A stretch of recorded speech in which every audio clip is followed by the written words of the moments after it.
of the patient with ERPC. අද මම මෙම වීඩියෝව මගින් ERPC ක්‍රියාවලියට මුහුණ දුන් රෝගියෙකුට ලබා දිය හැකි හෙද සත්කාරය කෙසේද යන්න පැහැදිලි කිරීමට බලාපොරොත්තු වෙනවා. Definition of ERPC. Evacuation of retained product of conception is a surgical procedure performed to remove retained fetal or placental tissue from the uterus following incomplete miscarriage, miscarriage or incomplete abortion. It helps prevent infection, bleeding and further complication. ERPC, evacuation of retained product of conception, is a surgical procedure.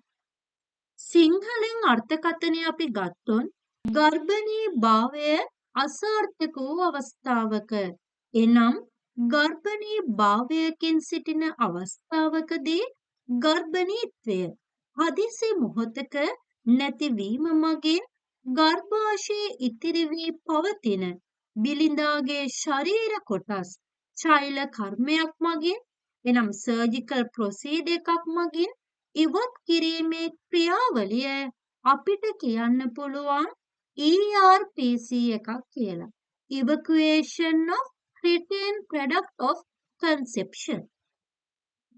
සාමාන්‍යයෙන් incomplete miscarriage එනම් ස්වභාවික වශයෙන් ගර්භය අහිමි වී තිබෙන නමුත් එහි කොටස් සම්පූර්ණයෙන්ම ඉවත් වී නොතිබෙන අවස්ථාවක incomplete miscarriage ස්වභාවික වශයෙන් ගර්භය අහිමි වී තිබෙන නමුත් එහි කොටස් සම්පූර්ණයෙන්ම ඉවත් වී නොතිබෙන අවස්ථාවක miscarriage යනු ගර්භය අහිමි වී ඇති බව හඳුනා ගැනීමට නොහැකි අවස්ථාවක්. එනම් බිලිඳාගේ වර්ධනය නතර වී ඇතත් කිසිදු ලක්ෂණයක් රුධිර වහනය වීමක් වේදනාවක් නොපෙන්වන අවස්ථාවක්. අල්ට්‍රාසවුන්ඩ් එකකදී තමයි මේ බොහෝ විට හඳුනා ගැනීමට හැකියාව පවතින්නේ. මෙවැනි අවස්ථාවකදී පවතින fetal and placental part ඉවත් කිරීමක් මේ ERPC මගින් සිදු කරනු ලබනවා. Incomplete abortion. Incomplete abortion යනු ගබ්සා වීම අසම්පූර්ණ ලෙස සිදු වී ඇති අවස්ථාවක මෙම ERPC ක්‍රියාවලිය සිදු කරනු ලබයි. මාන්නෙන් මම නැවත වතාවක් කිව්වොත් evacuation of retained products of conception is a surgical procedure performed to remove retained fetal or placental tissue from the uterus following incomplete miscarriage, missed miscarriage or incomplete abortion. It helps prevent infection, bleeding and further complication. මෙවැනි miscarriage එකක් abortion එකක් පවතින අවස්ථාවන්හිදී ඇතිවිය හැකි ආසාදන තත්ත්වයන් රුධිර වහනය වීම සහ සංකූලතාවයන් වළක්වා ගැනීම සඳහා මේ ERPC යන ක්‍රියාවලිය උපකාරී වෙනවා. Why is ERPC needed? ERPC යන ක්‍රියාවලිය අවශ්‍ය වන්නේ ඇයි? First, to remove any remaining tissue in the uterus after miscarriage or abortion. Miscarriage එක හෝ abortion අවස්ථාවකදී ඉතිරි වී පවතින සියලු පටක කොටස් ඉවත් කිරීමට මෙම ක්‍රියාවලිය යොදා ගනු ලබනවා. Second, to prevent or treat infection. Example, endometritis. ගර්භාෂයේ ඇතුළත ස්තරය වූ එන්ඩෝමෙට්‍රියම් එක ආසාදන තත්ත්වයකට අපට එය එන්ඩෝමෙට්‍රයිටිස් ලෙස හඳුන්වන්න පුළුවන්. මෙවැනි ආසාදන තත්ත්වයකට ප්‍රතිකාර කිරීමක් ලෙස හෝ මිස්කැරේජ් එකක් හෝ ඇබෝෂන් වීමකින් පසුව ඇතිවන ආසාදන වැළැක්වීමට හෝ මෙම ERPC ක්‍රියාවලිය සිදු කරනු ලබනවා. Third, to control heavy bleeding. යෝනි මාර්ගය හරහා අධික රුධිර වහනයක් පවතින අවස්ථාවන්හිදී එය පාලනය කිරීම සඳහාද ඇතැම් අවස්ථාවලදී මේ ERPC ක්‍රියාවලිය යොදා ගනු ලබනවා. To restore urine health for future pregnancies. ගර්භාෂය ආශ්‍රිතව පැවති අහිතකර පරිසර තත්ත්වයන් ඉවත් කර නැවත ගර්භණී භාවයට සූදානම් කිරීම උදෙසා හිතකර තත්ත්වයක් ඇති කිරීමද මෙම ERPC ක්‍රියාවලිය යොදා ගනු ලබනවා. Why is ERPC needed? To remove any remaining tissue in the uterus after miscarriage or abortion, to prevent or treat infection, endometritis, to control heavy bleeding, to restore urine health for future pregnancies. Indication. කලින් කතා කළ පරිද්දෙන්ම මෙම ERPC යොදා ගනු ලබන අවස්ථාවන් සරලව පැහැදිලිව වෙන වෙනම මෙම තිරයේ දක්වා තිබෙනවා. First, missed miscarriage. එනම් බිලිඳාගේ වර්ධනය නතර වී ඇති නමුත් කිසිදු රෝගී ලක්ෂණයක්, රුධිර වහනයක් හෝ වේදනාවක් නොපෙන්වන තත්ත්වයක්. අල්ට්‍රාසවුන්ඩ් ස්කෑන් එකක් මගින් හඳුනා ගැනීමට හැකියාවක් ඇති මෙවැනි අවස්ථාවකදී බිලිඳාගේ කොටස් ඉවත් කිරීමට ERPC ක්‍රියාවලිය යොදා ගනු ලබනවා. Incomplete miscarriage. ස්වභාවිකව බිලිඳෙකු ගර්භය තුලම මිය යෑමේ තත්ත්වයක්. ගර්භාෂයේ fetal or placental part සම්පූර්ණයෙන්ම ඉවත් වී නොමැති අවස්ථාවකදී ඉවත් කිරීම සඳහා මෙම ERPC ක්‍රියාවලිය භාවිතාවට ගනු ලබනවා. Prolonged vaginal bleeding after miscarriage. මිස්කැරේජ්කින් පසුව දීර්ඝ කාලීනව යෝනි මාර්ගය හරහා රුධිර වහනයක් පවතී නම් එය මැනේජ් කිරීමට කළමනාකරණය කිරීම සඳහා මෙම ERPC ක්‍රියාවලිය යොදා ගනු ලබනවා. Fourth, ultrasound confirm preterm products of conception. Ultrasound එකක් මගින් ගර්භය තුල පවතින මියගිය බිලිඳකගේ කොටස් හඳුනා ගනු ලැබූ විට එය ඉවත් කිරීම සඳහාද ERPC ක්‍රියාවලිය යොදා ගනු ලබනවා. Fourth, infection risks after miscarriage or abortion. miscarriage or abortion එකකදී ඇතිවිය හැකි ආසාදන තත්ත්වයන් වළක්වාලීමටත් ERPC ක්‍රියාවලිය යොදා ගනු ලබනවා. මෙම ERPC ක්‍රියාවලිය කිරීමෙන් පසු ඇතිවිය හැකි සංකූලතාවයන් මොනවාද? First, infection, endometritis, placental part ගර්භාෂය තුළ එකතු වීමෙන් හෝ කිසියම් වූ රෝගාතුර තත්ත්වයක් නිසා ආසාදන තත්ත්වයක් ඇතිවීමට අවදානමක් පවතින නිසා එය වැළැක්වීමට ගර්භාෂය තුළ පවතින ආසාදන තත්ත්වයන් වලට ප්‍රතිකාර කිරීමට මෙම ERPC ක්‍රියාවලිය සිදු කළා. මෙමගින්ද ආසාදන තත්ත්වයක් ඇතිවීමට ඉඩ අවස්ථාව තියෙනවා. Second, uterine perforation. ගර්භාෂය හෝ ඒ ආශ්‍රිත ප්‍රදේශයන්ට හානි වීමට හැකියාව තිබෙනවා. heavy bleeding යෝනි මාර්ගය හරහා පවතින heavy bleeding control කිරීමට මෙම ERPC ක්‍රියාවලිය භාවිතාවට ගනු ලැබුවත් මෙමගින්ද bleeding ඇතිවීමට ඉඩ අවස්ථාව තිබෙනවා. එම නිසා මෙම ක්‍රියාවලිය විශේෂිත අවදානමක් යටතේ සිදු කරනු ලබනවා. Adhesion එක්සාම්පල් එකක් විදිහට Asherman's syndrome අපිට පෙන්වා දෙන්න පුළුවන්.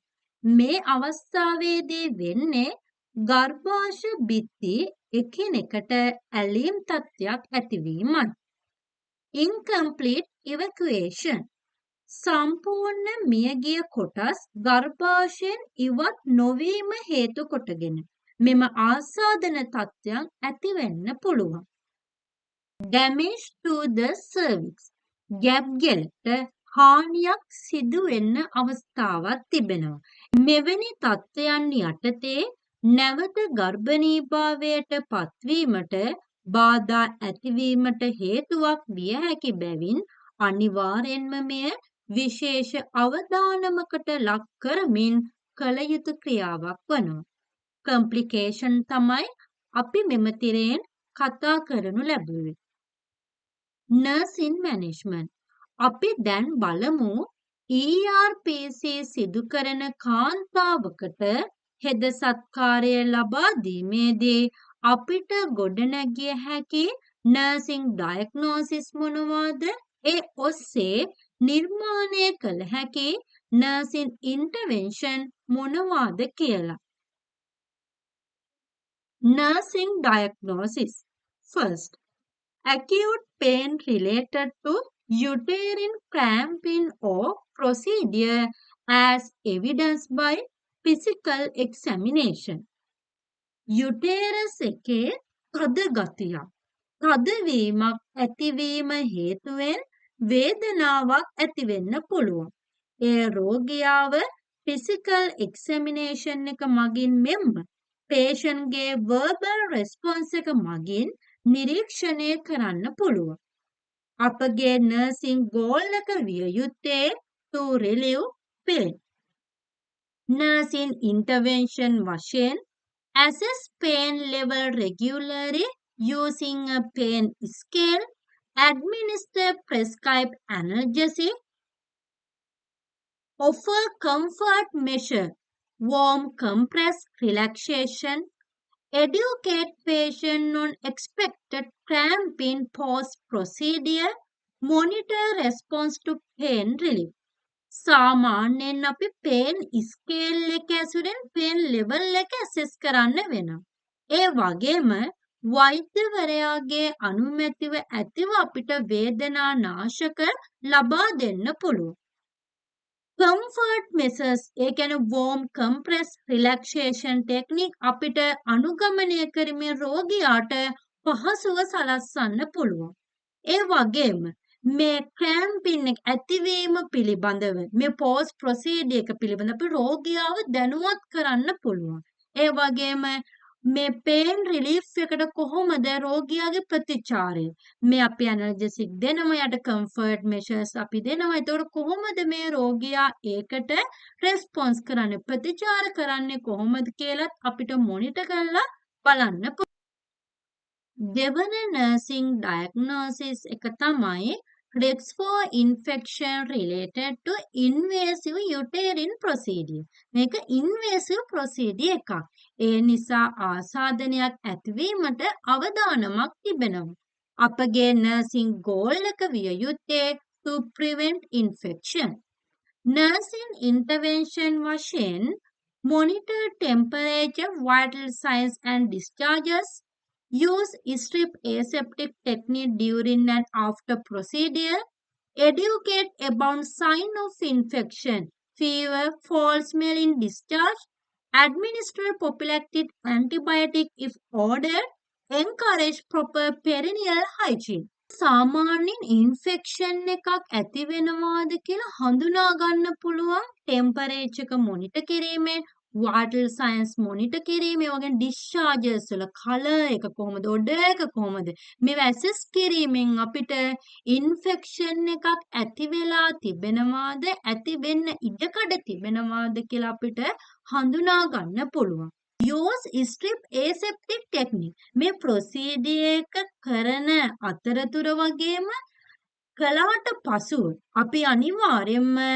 aseptic technique යටතේ තමයි රෝගියාට care එක අපි ලබා දෙන්න ඕනේ. ඒ වගේම ඉන්ෆෙක්ෂන් එකක් ඇති වෙන රෝග ලක්ෂණ අපි රෝගියාට උනත් පහදා දෙන්න ඕනේ. ෆීවර් එකක් එනවද, ඒ වගේම false smelling discharges තිබෙනවාද, මේවා අපි රෝගියාව දැනුවත් කිරීමෙන් අපිට රෝගියාට උනත් කියන්න පුළුවන් මෙවැනි රෝග ලක්ෂණ, මෙවැනි ඔඩර් එකක් තිබෙනවා නම් අපව දැනුවත් කරන ලෙස. administer prophylactic antibiotic. වෛද්‍යවරයාගේ අනුමැතිව ලබා දුන්නොත් මේ තත්ත්වය අපිට මැනේජ් කරන්න අපිට ඇන්ටිබයොටික් ලබා දෙන්න පුළුවන්. ඒ වගේම අනිවාර්යයෙන්ම පෙරිනියල් හයිජීන් එක හොඳින් පවත්වාගෙන යන්න අපි රෝගියාව දැනුවත් කරන්න ඕනේ. ඒ වගේම පෙරිනියල් හයිජීන් එකේ තියෙන වැදගත්කම අපි රෝගියාට පහදා දිය යුතුම තත්ත්වයක් වෙනවා. තුන්වන nursing diagnosis එක තමයි anxiety related to loss of pregnancy and procedure as evidenced by patient verbal response. anxiety තත්ත්වයක් ඇති වෙන්න පුළුවන්. මොකද loss of pregnancy and procedure. අපගේ nursing goal එක විය යුත්තේ to relieve anxiety. nursing intervention වශයෙන් provide emotional support and empathic listening patient to express feeling and grief. Explain each step of the procedure clearly. Involve partner or support person in care. Refer to counseling if needed. අපි අනිවාර්යයෙන්ම රෝගියාට emotional support එක ලබා දෙන්න ඕනේ. ඒ වගේම එයාට අපි ඇහුම්කන් දෙන්න ඕනේ. එයාගේ හැඟීම් ඉදිරිපත් කිරීමට, දුක ඉදිරිපත් කිරීමට අපි අවස්ථාව සලසා දෙන්න ඕනේ.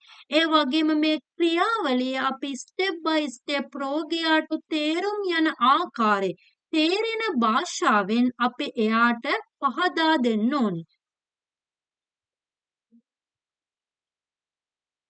ඒ වගේම අපි මේ රෝගියාට පියවරෙන් පියවර මේ තියෙන කන්ඩිෂන් එක පහදා දිය යුතු වෙනවා. ඒ වගේම එම රෝගියාගේ සහායකරුට, ඒ කියන්නේ පාර්ට්නර්ට හරියම නැත්නම් සපෝට් පර්සන් කෙනෙක් ඉන්නවා නම් මේ කෙයා එකට අපිට ඉන්වෝල්ව් කරගන්න පුළුවන්. ඒ වගේම කවුන්සලින් දෙන්න, උපදේශන දෙන්න අවශ්‍ය නම් අපි අනිවාර්යයෙන්ම ඒ සඳහා රෝගියාව යොමු කරන්න කටයුතු කරන්න ඕනේ. හතරවන nursing diagnosis එක තමයි risk for hemorrhage related to uterine evacuation. රුධිර වහනයක් ඇතිවීමේ අවදානමක් තියෙනවා.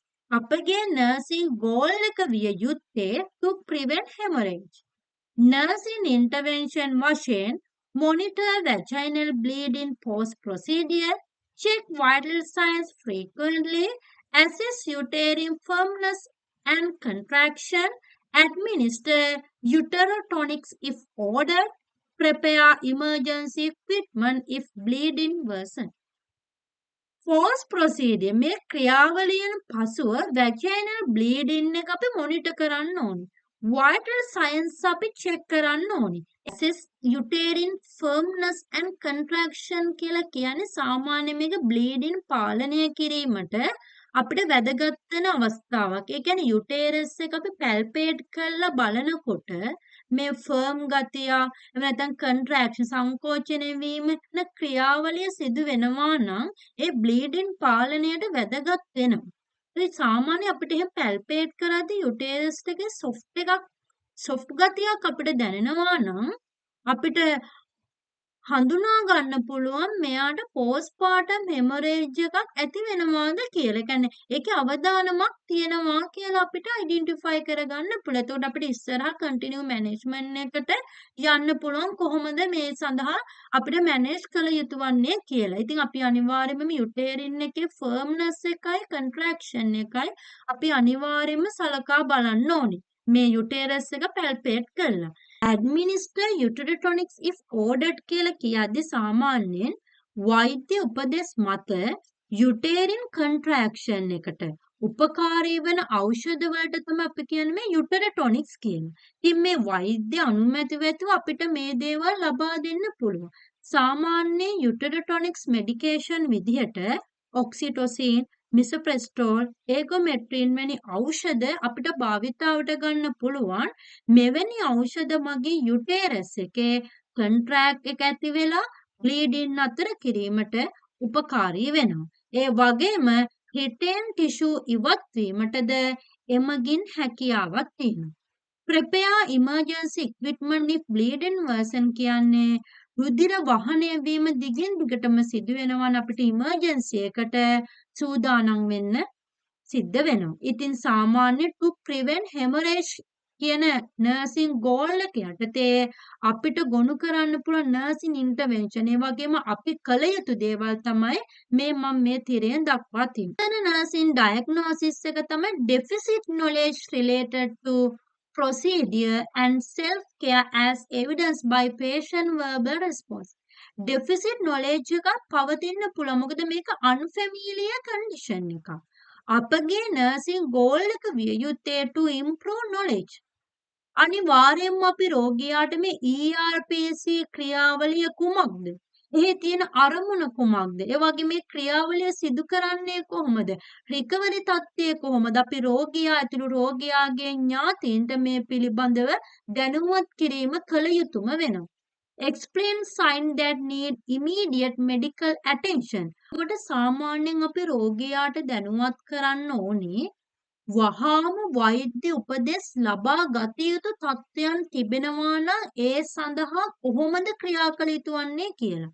ඒකට සාමාන්‍යයට වැජයිනල් එක හරහා බ්ලීඩින් වෙනවා නම් ඒ වගේම ඩිස්චාර්ජස් වල කලර් එක සාමාන්‍ය පැහැයෙන්නේ නැතුව සාමාන්‍ය තද රතු පැහැයක් ඒ වගේම වෙන කලර් එකක් ගන්න නම් අපි ඒ දේවල් රෝගියාව දැනුවත් කරන්න ඕනේ. ඒ වගේම ඒකේ ඔඩර් එක කොහොමද ෆෝල්ස් ස්මෙලින් ඔඩර් එකක් කියනවාද ඒ පිළිබඳ සියලුම දේවල් රෝගියාට දැනුවත් කරන්න ඕනේ. එසේ පවතිනවා නම් වහාම වෛද්‍ය උපදෙස් ගන්න කියලාත් අපි රෝගියාව එන්කරේජ් කළ යුතු වෙනවා. provide written discharge instruction. රෝගියා ඩිස්චාර්ජ් කරලා යන මොහොතේදී අපි අනිවාර්යයෙන්ම written document විදිහටම instruction අපි ලබා දෙන්න ඕනේ. මොකද රෝගියාගේ clinical follow up care එක කොහොමද? ඒ වගේම රෝගියා ගත යුතු ඖෂධ තිබෙනවා නම් ඒව කොහොමද ගන්නෙ? මේ සියල්ලම අපි written discharge instruction විදිහට සපයන්න ඕනේ. Discuss family planning and contraception option. කොහොමද මේ family planning තියෙන උපත් පාලන ක්‍රම කොහොමද මේවා කළ යුතු වන්නේ? ඒවා අදාළ උපදෙස් ලබා ගන්න ඕනේ, සාකච්ඡා කරන්න ඕනේ. follow up appointment and support service. එයාට clinical follow up එකක් යනවා නම් ඒ වගේම support service එකක් අවශ්‍ය නම් ඒ දේවල් කොහොමද කියලා අපි arrange කළ දිය යුතු වෙනවා. health education for patient and family members. මේ අවස්ථාවේදී අපි රෝගියාට වගේම family members අනිවාර්යයෙන්ම health education එක ලබා දිය යුතුයි. Explain the reason and importance of ERPC. මේ ERPC ක්‍රියාවලිය සිදු කිරීමට හේතුව කුමක්ද? මෙහි තියෙන වැදගත්කම කුමක්ද කියලා අපි පහදා දෙන්න ඕනේ. Reassure about safety and recovery process. අපි අනිවාර්යයෙන්ම මේකේ ආරක්ෂිතභාවය වගේම නැවත රිකවර් වෙන්න පුළුවන් මේ ක්‍රියාවලිය අපි රෝගියාට දැනුවත් කරලා අපි රෝගියාව රීඇෂුවර් කරන්න ඕනේ. ඒ පිළිබඳව අදාළ health education අපි ලබා දෙන්න ඕනේ. Educate about post procedure care. ඒ වගේම මේ procedure එක කළාට පසු පෝස් ප්‍රොසීඩියර් කියා එක කොහොමද? රෙස්ට් එක ගන්න විදිය, හයිජීන් එක විශේෂයෙන් පෙරිනියල් හයිජීන් එක කොහොමද පවත්වාගෙන යන්නේ? මෙඩිකේෂන් කොහොමද කියලා අපි රෝගියාව දැනුවත් කරන්න ඕනේ. Discuss when to seek help. Heavy bleeding, fever, severe pain. අනිවාර්යයෙන්ම heavy bleeding අධික රුධිර වහනයක් ඒ වගේම උණ තත්ත්වයක්. වගේම වේදනාව දැඩි විදියට පවතින. අනිවාර්යයෙන්ම වෛද්‍යවරයාගේ උපදෙස් ලබාගත යුතුයි කියන එක අපි රෝගියාව ඩිස්කස් කරලා මේ දේවල් පහදා දෙන්න ඕනේ. අනිවාර්යයෙන්ම මේ කන්ඩිෂන් එක යටතේ අපි රෝගියාට සහ රෝගියාගේ ෆැමිලි එකේ අයට ඉමෝෂනල් සපෝට් එක ඒ වගේ මේ ආශිතව පවතින ක්‍රියාවලිය කොහොමද ඒවට අවශ්‍ය වෙන අවවාද මේ සියලුම දේවල් අපි ලබා දිය යුතු වෙනවා. Discuss future pregnancy planning and contraception. අපි අනිවාර්යයෙන්ම අනාගතේ ආය ගර්භණීභාවයක් බලාපොරොත්තු වෙනවා නේ. ඒක කොහොමද අපි ප්ලෑන් කරන්න? උපත් පාලන ක්‍රම මොනවාද? අපි මේ පිළිබඳවත් රෝගියා සහ රෝගියාගේ සහකරු සමග අපි අනිවාර්යයෙන්ම මේ දේවල් කතා කළ යුතු වෙනවා. සාකච්ඡා කරලා ඒ සඳහා අපේ විසඳුම් ලබා දෙන්න වෙනවා. ඉතින් අද මගේ වීඩියෝ එක උනේ ERPC ක්‍රියාවලිය. කුමක්ද ඒ ක්‍රියාවලිය කරන්නේ? ඇයි ඒ ක්‍රියාවලිය සිදු කළාට පස්සේ ඇති වෙන්න පුළුවන් කම්ප්ලිකේෂන් මොනවාද? හෙදවරියක් වශයෙන් එවැනි රෝගියෙකුට අපි ලබා දිය යුතු හෙද සත්කාරය කෙසේද යන්න.